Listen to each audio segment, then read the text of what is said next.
Well, the BLM has been caught destroying archaeological sites and artifacts, going against everything that it was meant to do to begin with.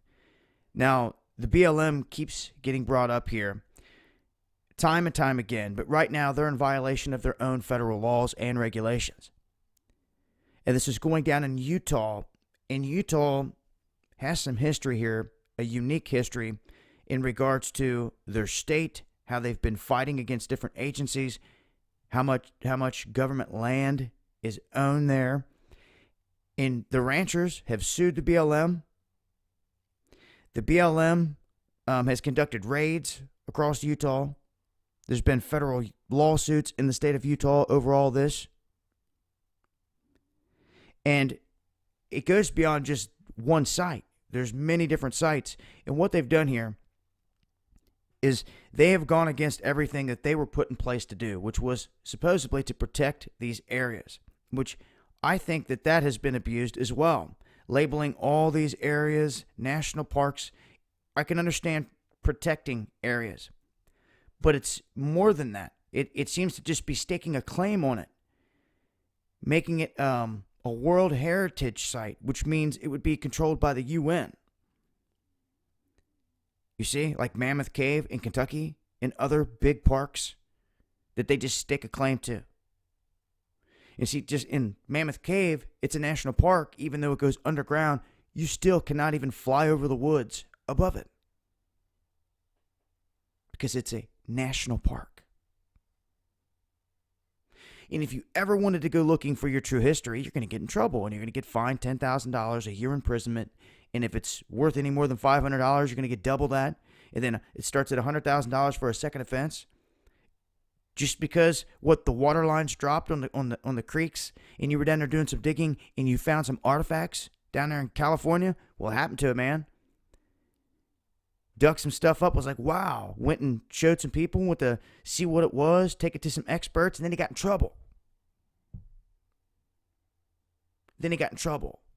You see, I think that needs to change. I think the game needs to be to where you need to give people an incentive to learn their history. Instead of getting them in trouble, say, all right, we'll pay you the money if you find something. Okay, this will give more people, this will prompt more people to come to you anyway with the artifact to get the money. I mean, if they're going to find it and keep it, then they're going to keep it. There's not much you can do to stop that anyhow.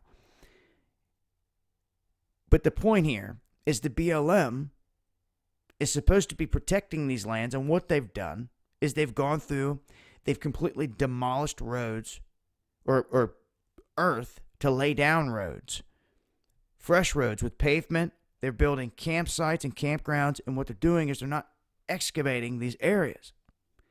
They're just digging the stuff up, plowing it off to the side. They have no clue what they've just bulldozed whatsoever. No regards to it, and they've done this to multiple sites. Now, if you or anyone else out there would have been caught doing this, you'd be in a world of trouble. And they know darn well they didn't excavate this whole place because it takes time. And see, that's another thing. All these scientists, the Smithsonian, all your law, who's going to spend the time to get out here and excavate all these sites across the country? You don't have enough manpower to do it. It's never going to get done. You don't pay the people worth of crap to do it anyway. And those that do find the stuff right now are getting in trouble. It's part of keeping your history a mystery. That's why it's that way. You wonder what's inside those big mounds and everything else. They don't want you to go looking. And if they catch you doing it, you're going to get in trouble. You see, but their agencies that are tasked with protecting these places have been busted doing the exact same thing. And is anyone getting in trouble? You see, this is the problem. There needs to be someone policing the BLM. Straight up. There has to be a system of checks and balances here, because anytime you give someone all authority and power with nothing above them, what do you think is going to happen? And that's exactly what's happened.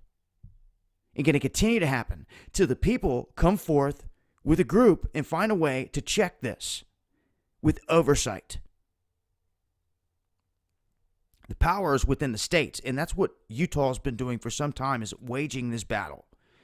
And they've been waiting for other states to join them. They are on the cusp of doing something monumental. I've talked about it here recently, but they were wanting other states to come together with them in making that move. In this battle, it was going to cost them millions, and that was the biggest thing. But as we talked about, what was the $13 million price tag to change the game forever? This was them making a move to take back all the land here in Utah, to take it away from the federal government, because they said that they could make the money. There's enough minerals and resources there to turn a profit. And basically, that's all the BLM and the federal government's in here doing. We talked about the uranium and everything else when it comes to Oregon. It's all over the place out here. And it's obvious because that's where they've set up shop with all their alphabet gangs. And, you know, what's sad is, you know, history remains a mystery at this point. They'll wisp everything off to the Smithsonian. You'll never see it again or hear about it. And like I said, if you're out there trying to find the answers, they're going to try and smoke you. But the BLM can hop on their bulldozers and say, oh, we're going to clear a road all the way down this ridge. Okay, we got to have it done by tomorrow afternoon. Okay, plow it all out. There goes history. No one gets in trouble. Nothing's said. There needs to be, in order of checks and balances, some oversight on these people to hold them responsible for their actions. Anyhow, just letting you know they're committing these atrocities. I'll leave a link. It's been Dabu7. Eyes open.